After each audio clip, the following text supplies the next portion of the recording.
ndakapinda mukoma ndikati aiwa isu tapinda atiposere kuti Zimbabwe is open for business. Kana kuti Zimbabwe inovakwa neveno inovakwa neveno but kana uchivaka usaibira. Wakamboona munhu anovaka nekuba. Kana uchivaka nyika ngativakei murudo, ngativakei murugare, toenda kusarudzo, awina okorokotedzwa, aluza okorokotedza awina. Anenge ari muopposition orwisa vari kwachimira next time.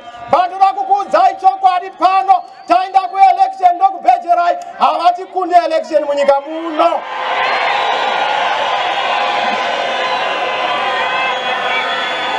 Munowira nazvo here? Ka-election muri kutipa here? 2023 muri kutipa here? Ma-MP muri kutipa here? Makansila muri kutipa here? Shanduko muri kutipa here?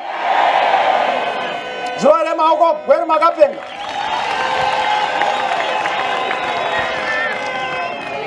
Ndotenda, ndinokumbira kuti papa mungochenjerera ari padhuze nemi atidi anoita mhirizhonga.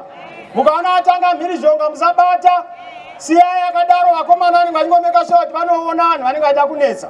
Bosi panounganwa pese, vakaona maungano zvakadai vanovenga, havagutsikani.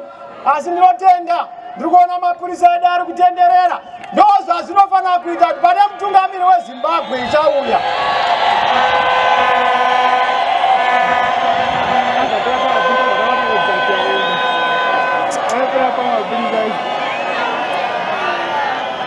Chanza pesu, chikunda mdenga.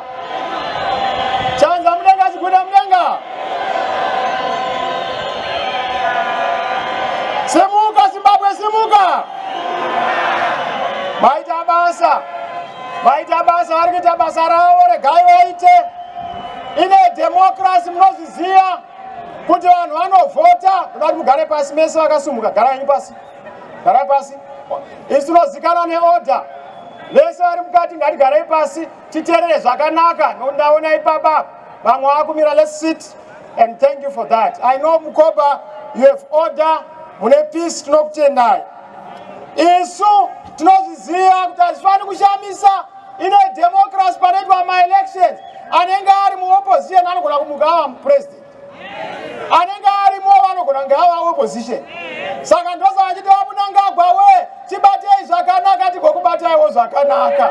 Zvanza zvinogezana. Ndakutenda. Ndataura nyaya kuti musavhunduka vari muhurumende mapurisa, muri mapurisa enyika. Masoja muri masoja enyika.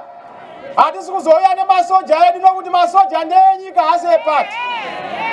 Patinongopokana ndepamwe chete panyaya yekuvengana nepolitics. Ika zvino munoona ana Kasukwere. I may not agree with Kasukwere, but he doesn't deserve to be in the diaspora achitiza nyika yake. Unoona ana Jonathan vari kunana Kenya, vana Masiwa vari kunze kwenyika. We want all Zimbabweans to come back here. Tovaka nyika pamwe chete. Watisingawira naye tongotumira pasai tichifamba pamwe chete. Saka ma-citizens ari mudiaspora tinokutendai, but toda kuti mudzoke munyika. Our best brains are in London. Our best brains are in Germany. Our best brains are everywhere. Toda kuti vadzoke vazogocha nyama. Hakuna chinhu chinonaka sesadza isi chwala yemuZimbabwe. Vadzoke munyika vanakirwe nenyika yavo.